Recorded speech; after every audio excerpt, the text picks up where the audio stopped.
भगवान की जय।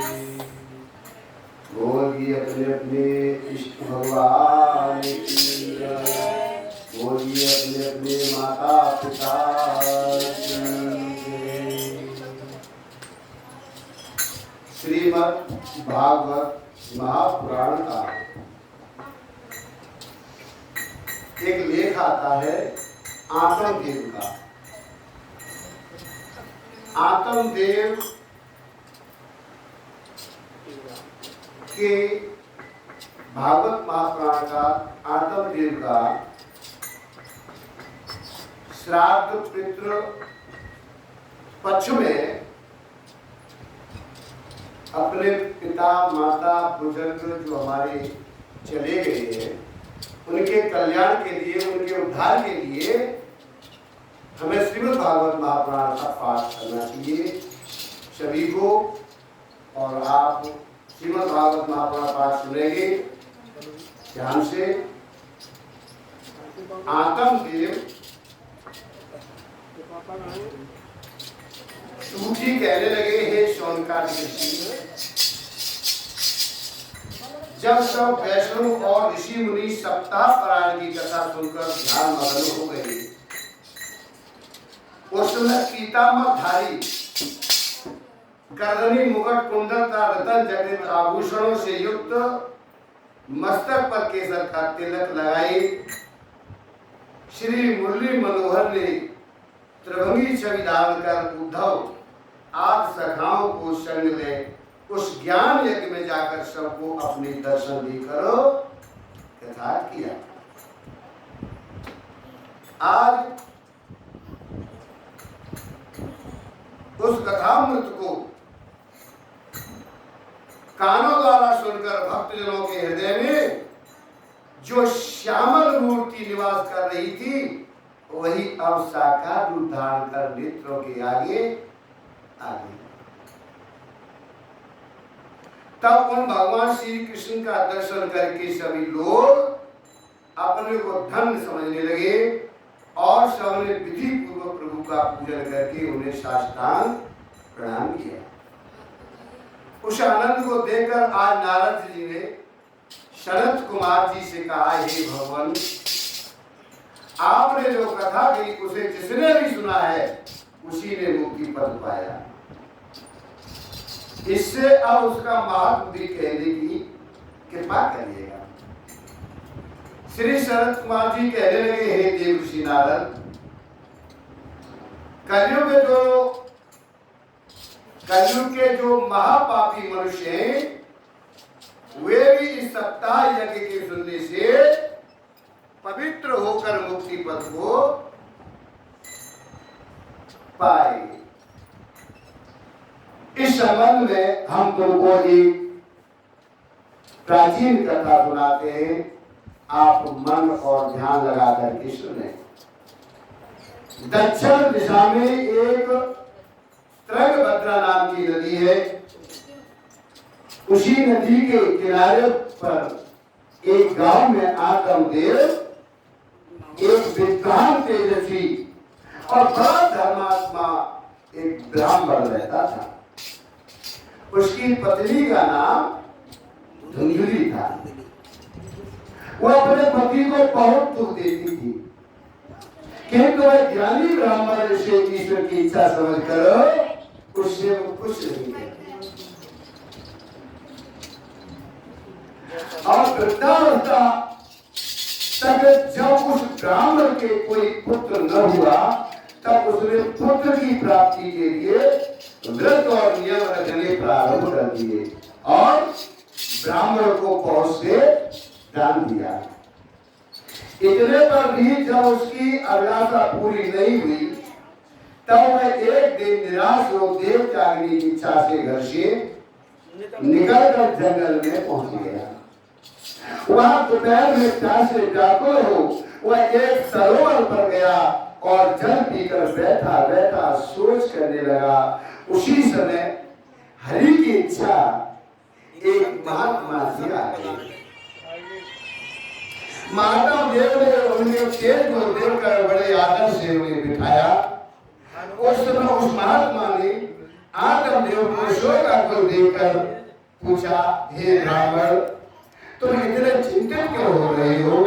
यह सुनते ही वह विप्र नेत्रों में जल भर करके कहने लगा, हे महाराज, मैंने पूर्व जन्म में कोई ऐसे पाप किए थे जिनके कारण इस जन्म में मुझे संतान की प्राप्ति नहीं हुई है, इसलिए मैं यहाँ अपने प्राण त्यागने के लिए आया हूँ। संसार में जिसके संतान न हो उसके धन संपत्ति तथा वंश को धिक्कार है। मैं ऐसा अभागा हूँ कि मेरी गौ भी बांझ है और जिस वृक्ष को मैं लगाता हूँ वह फल नहीं देता तथा बाजार से लाए हुए फल भी तुरंत सूख जाते हैं। मैं इतना अभागा हूँ। इतना कहकर वह ब्राह्मण रोने लगा।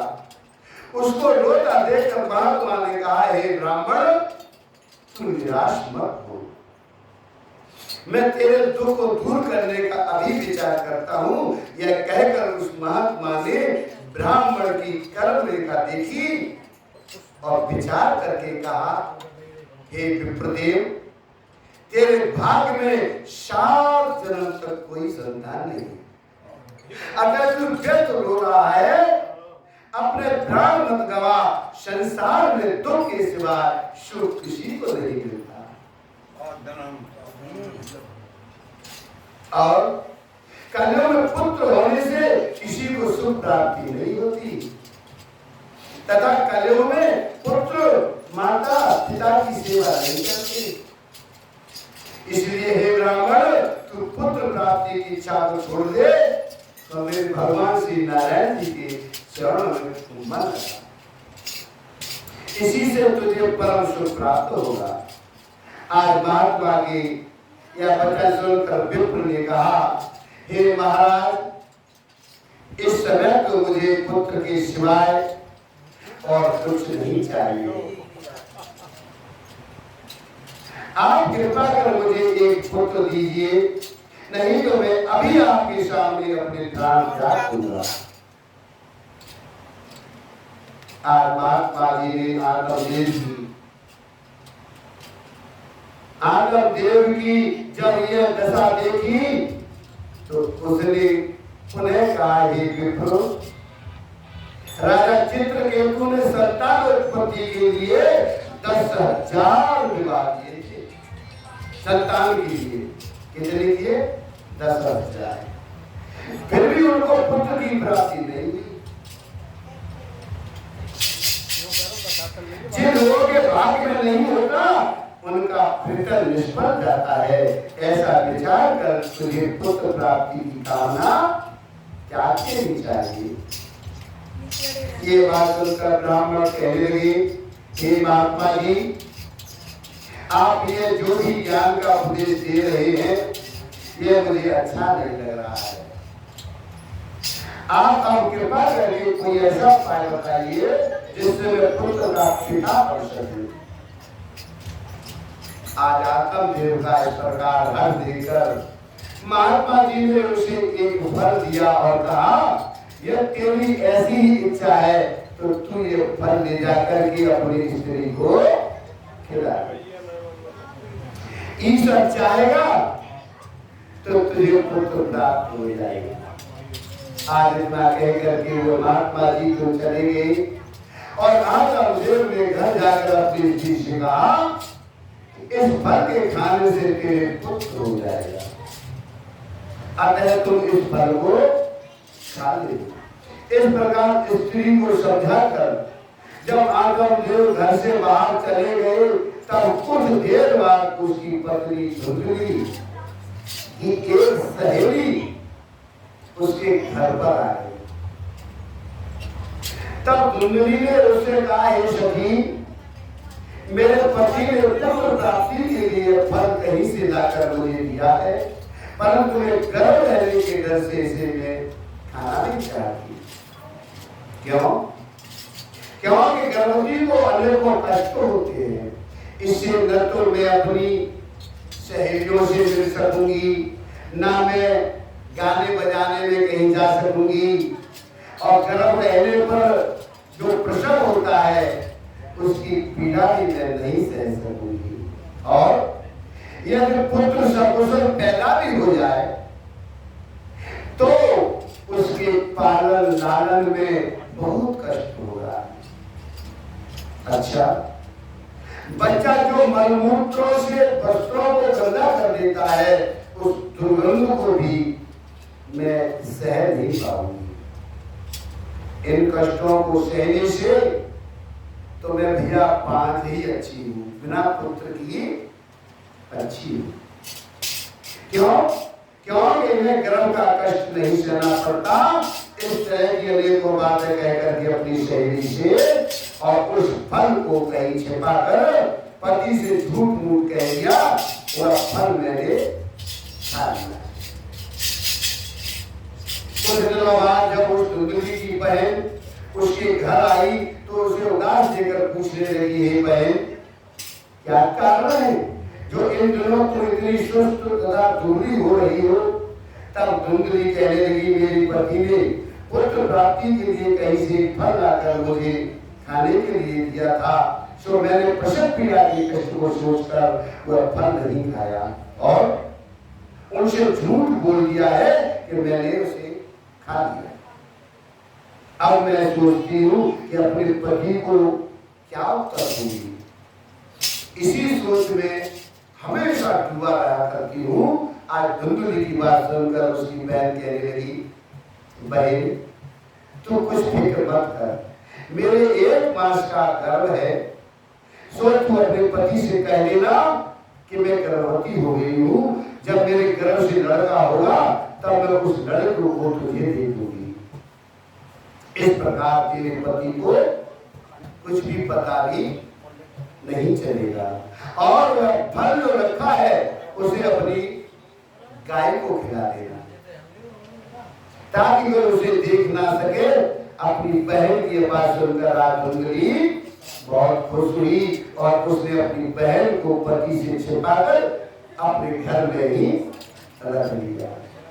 जब उसकी बहन के पुत्र हुआ तो धुंधली ने पति से कह दिया कि मेरे पुत्र हो गया है। आकर देव का यह बात सुनकर बहुत प्रसन्न हुआ और ब्राह्मण का याजकों को बहुत सा दान दिया। उधर दूसरे दिन धुंधली ने पति से कहा कि मेरे दूध नहीं उतरता है। अब दूध कहां से उतरे? जब हुआ हो तब। मेरी बहन के आज से 6 मास पहले एक बालक हुआ था, वह पैदा होते ही मर गया है, परंतु उसके स्तनों में बहुत दूध है। इससे वह यहाँ रहकर मेरे लड़के को अपना दूध पिलाती रहे। अच्छा है। आकर देव ने स्त्री को स्त्री कृति दे दी, स्वीकृति कह दिया, ठीक है। तब धुंधली की बहन वह प्रगट में रहकर उस लड़की को दूध पिलाकर उसका लालन पालन करने लगी। आज ब्राह्मण ने अपने पुत्र का नाम धुंधकारी रख दिया। उधर उस फल के खाने से गौ भी गर्भवती हो गई और उस गौ ने भी एक मनुष्य रूपी बालक को जन्म दे दिया। उस बालक के दोनों कान गौ की तरह थे और शेष सभी मनुष्यों का जैसा।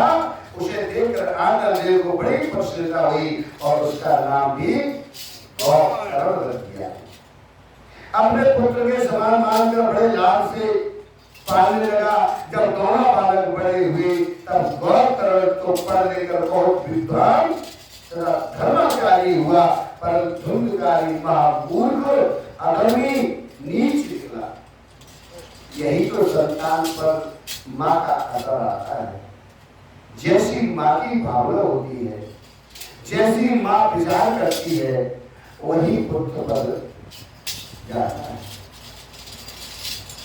वो जुआ खेलने, चोरी करने, अन्य बुरे कर्म करने लगा वैश्यागमन में, और उसने घर का सारा धन समाप्त कर दिया। तब एक दिन वो अपने माता पिता को पीट कर घर के सब कपड़े बर्तन ले गया और बेच कर सारा धन वैश्या को दिया। अपने पुत्र की अवस्था देखकर ब्राह्मण दुखी होकर रोने लगा। उस ब्राह्मण को दुखी देखकर गौरव कहने लगे, पिताजी संसार में दुख के अतिरिक्त सुख किसी को नहीं मिलता। ये संसार ही दुखालय है, सुख तो एक ही जगह पर है।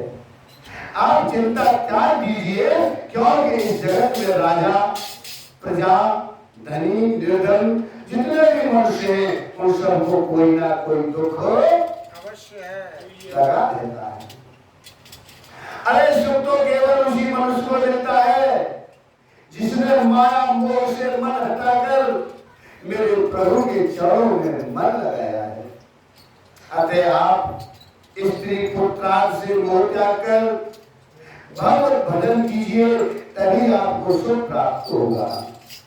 आज गौकर्ण की आवाज सुनकर के ब्राह्मण को कुछ ज्ञान हुआ है। तब उसने गौकर्ण से कहा, हे पुत्र, तुमने बहुत अच्छी सम्मति दी है, पर तुम्हें ज्ञान प्राप्ति किए बिना वन में जाकर क्या करोगे? अतः मेरे कल्याण का कोई उपाय तो मुझे बताओ। यह सुनकर गौकर्ण कहने लगे, हे पिताजी, आप अपने मन को इस माया मोह से हटाकर भगवान के चरणों में लगा दीजिए और अकेले वन में जाकर भगवान का चिंतन करिए। इस साधन से आप अवश्य मोक्ष का प्राप्त करेंगे। आज गौकर्ण की ज्ञान में वाणी सुनते ही आत्मदेव ने संसारिक माया मोह से अपना मन खींच लिया है और वन में जाकर प्रसन्न चित्त से मेरे भगवान श्री हरि का चिंतन करने लगे। कुछ समय पश्चात उसने अपना शरीर त्याग कर मोक्ष प्राप्त हो गया। सूत जी कहने लगे हैं, हे स्वर्ग का ऋषियों, आत्मदेव के वन में चले जाने के बाद धुंधकारी ने अपनी माता को मार पीट कर कहा कि तुझे मैं गड़ा हुआ द्रव्य बता, कहाँ कितना धन गड़ा हुआ है, नहीं तो मैं तेरे प्राण ले लूंगा। यह सुनकर धुंधली ने उस दिन यह कहकर के अपने प्राण बचा लिए कि मैं तुमको कल बता दूंगी। इस प्रकार धुंधली ने उस समय तो अपनी जान बचा ली, परंतु दूसरे दिन यह सोचकर कि घर में द्रव्य तो गई गड़ा देगी, मैं बेटे को कहां से धन बतलाऊंगी। वह एक कुएं में गिर करके चली तब गौकर्ण ने भी कहा वहां रहना अच्छा न समझकर वह तीर्थ यात्रा के लिए निकल पड़े।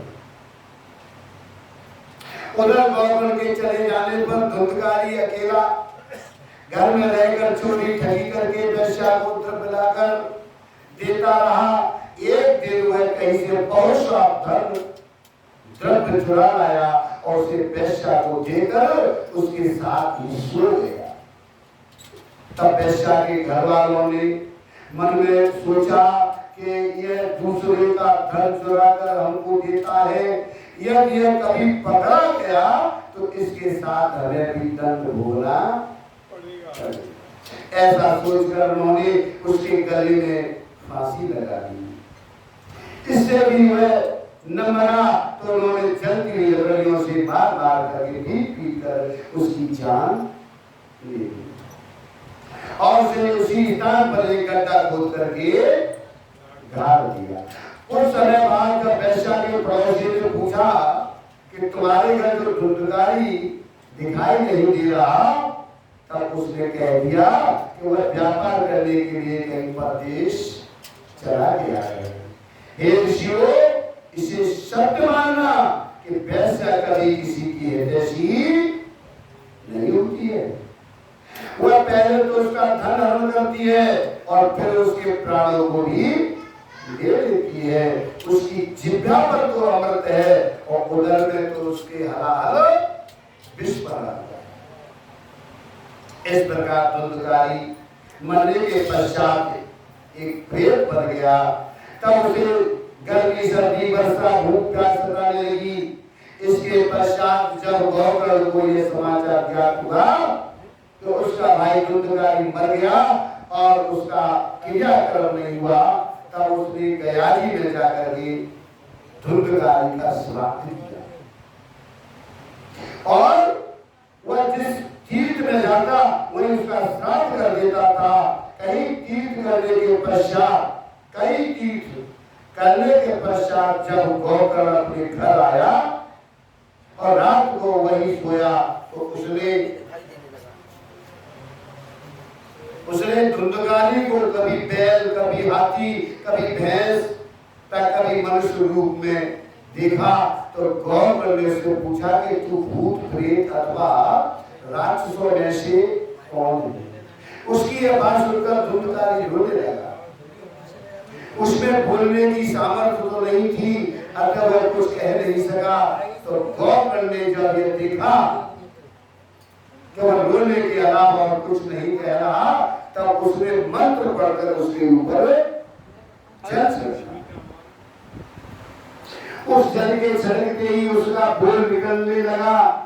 तब उसने कहा, हे गौकर्ण, मैं तुम्हारा भाई धुंधकारी हूँ, मुझे वेश्या ने फांसी लगाकर मार डाला, इससे मुझे खाने पीने को कुछ भी नहीं मिल रहा, मैं केवल वायु ग्रहण करके ही जीवित रहता हूँ। अतः अब तुम आ गए हो तो मेरा इस प्रेत योनि से किसी प्रकार से उद्धार करिएगा। और धुंधकारी की बात सुनकर गौकर्ण कहने लगा, मैंने तो तेरे उद्धार के लिए गया आज सभी तीर्थों में श्राद्ध किया था, फिर तू इस प्रेत योनि से क्यों नहीं छूटा? वह कहने लगा, चाहे तुम हजारों श्राद्ध करो, परंतु मैं घोर पापी होने के कारण सहज ही मोक्ष नहीं पा सकता। अब तुम कोई ऐसा उपाय करो जिससे मैं इस अधम योनि से छूट जाऊं। सुनकर गौकर्ण कहने लगा, अच्छा तो तुम कुछ दिन और धीरज धारण कर, मैं शीघ्र ही तेरा उद्धार करूंगा। आज गौकर्ण की बात सुनकर धुंधकारी वहां से चला गया।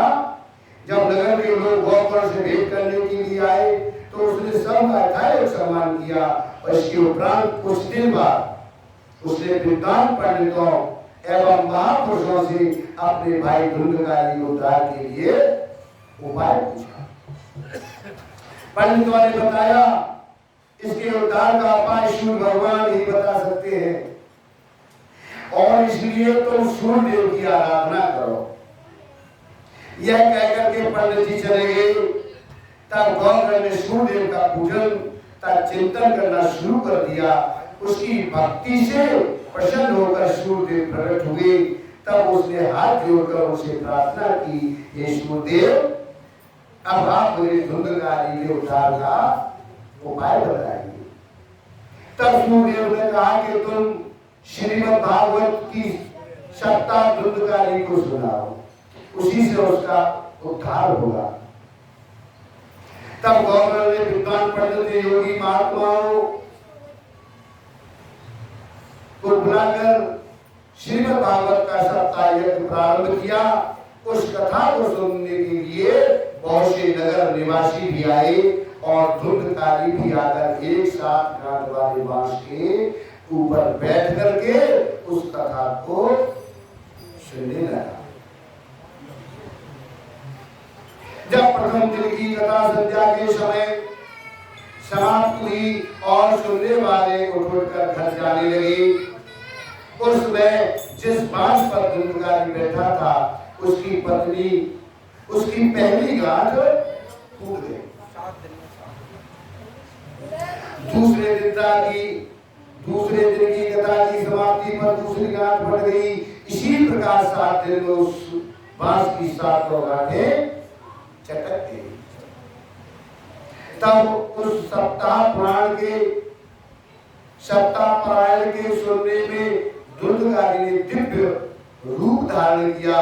उस समय उसका चतुर्भुज रूप विष्णु भगवान जैसा प्रतीत हो रहा था और वह पीतांबर पहने हुए गौकर्ण के पास आया, उसे नमस्कार करके बोला, हे भ्राता, हे भैया, आपने मुझे घोर पाप से छुड़ा करके आज मेरा उद्धार कर दिया। श्रीमद् भागवत के अलावा अन्य कोई उपाय मुझे इस अधम योनि से छुड़ाने वाला नहीं था। जो प्राणी इस कथा हुए अमृत का पान करेंगी वो अवश्य भवसागर से पार हो जाएगी। आज धुंधकारी गौकर से यह कह रहा था, उसी समय स्वर्ग से एक सुंदर विमान आया है और धुंधकारी उस विमान पर बैठकर बैकुंठ लोक को चला गया। हे मुनियो, इसके पश्चात जब उपस्थित विद्वानों और ऋषि मुनियों ने गौतम से पूछा, हे महाराज, श्रीमद् भागवत की सप्ताह तो हम सभी ने सुनी थी, जितने लोग यहाँ बैठे हैं सभी ने सुनी थी, फिर बैकुंठ से विमान केवल धुंधकारी की ही को लेने क्यों आया? वह तो बैकुंठ चला गया और हम लोग यही रह गए। इसका क्या कारण है? आज गौकर्ण ने उत्तर दिया है, भाइयों, इस कथा के फल में केवल यही अंतर है कि जो व्यक्ति इस कथा को मन लगाकर सुनते हैं वह तो इसका पूर्ण लाभ प्राप्त करते हैं, और जो लोग कथा सुनते समय अपना मन स्त्री पुत्र आपके मोह में लगाए रहते हैं, इधर उधर झांकते रहते हैं, उन्हें इस कथा का फल नहीं मिलता है। मुक्ति तो एकाग्रचित्त से कथा सुनने वाले को मिलती है। यह वचन सुनकर समस्त श्रोता लज्जित हो गए। तब उन्होंने गौतम से कहा, महाराज, अब आप कृपा करके एक बार और इस सप्ताह कथा को सुनाइए, जिससे हम मन लगा करके सुन सके और मोक्ष प्राप्त कर सके। उन सब की इस विनय को सुनकर गौतम ने पुनः श्रावण मास में दूसरा पारायण आरंभ कर दिया। उस सप्ताह कथा को अनेकों लोगों ने एकाग्रचित्त से सुनकर के सुना, जिससे फलस्वरूप कथा समाप्ति के दिन अनेकों विमान आए। यह दृश्य देखकर श्रोता ने गौतम से कहा, महाराज, आपकी कृपा से हम लोगों का उद्धार हुआ है। कथा समाप्त होने पर भगवान ने वहां आकर साक्षात दर्शन दिए हैं और गौतम को अपने साथ विमान पर बैठा करके गौलोक धाम को चले गई। फिर अन्य सब जो श्रोतागण भी विमानों पर बैठ करके बैकुंठ को चले गए। हे ऋषियों, जिस स्थान पर सूर्य एवं चंद्रमा भी नहीं पहुंच सकते, मनुष्य इस कथा के प्रताप से उस स्थान पर भी पहुंच जाता है। इस श्रीमद् भागवत की कथा को सुनने अथवा पढ़ने से जो फल मिलता है वह फल अनेकों यज्ञ, तप, व्रत, तीर्थ एवं दान आदि करने से भी प्राप्त नहीं होता है। और ये श्रीमद् भागवत महापुराण की खड़े जाओ। आरती सभी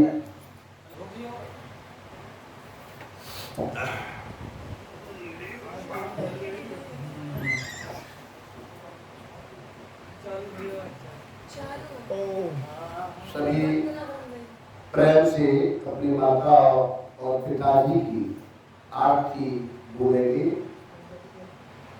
ओम जय मात पिता प्रभु गुरु जी, मात पिता सदैव भवते तुम्हारा मस्तक झुक जाता। ओम जय मात पिता, ओम जय मात पिता प्रभु गुरु जी, मात पिता सदैव भवते तुम्हारा, सदैव भवते तुम्हारा मस्तक झुक जाता। ओम जय माता पिता। कितने कष्ट उठाए हमको जन्म दिया, हमको जन्म दिया, सुख देती दुख सहती, सुख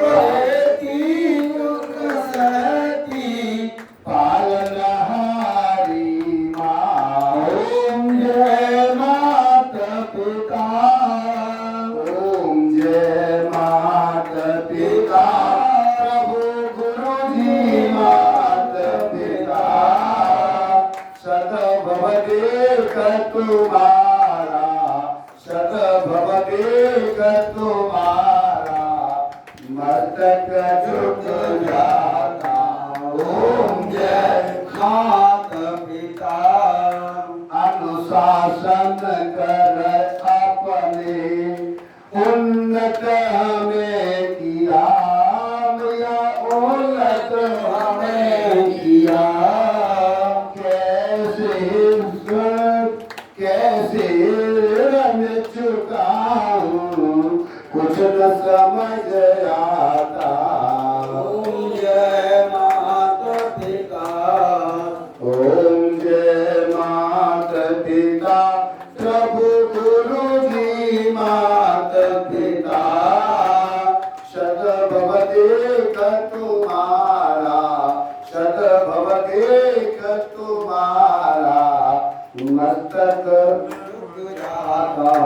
ओम जय माता पिता सर्व तीरथ में माता शब्द वन पिता मैया सब देव में पिता।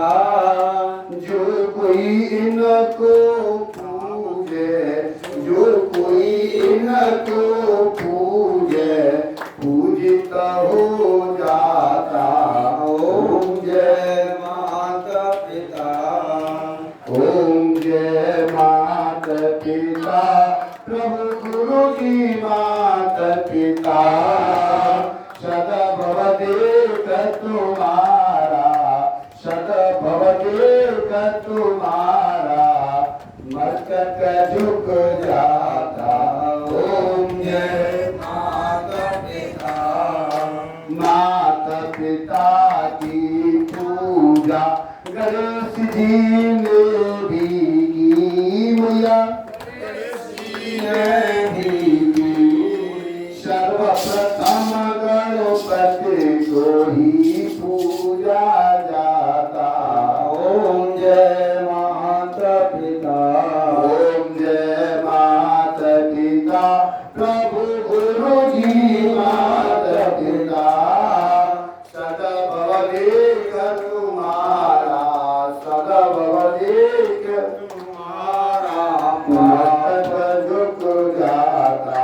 ओम जय माता पिता बलिहारी माता पिता की मार्ग दिखा दिया मैया मार्ग दिखा दिया।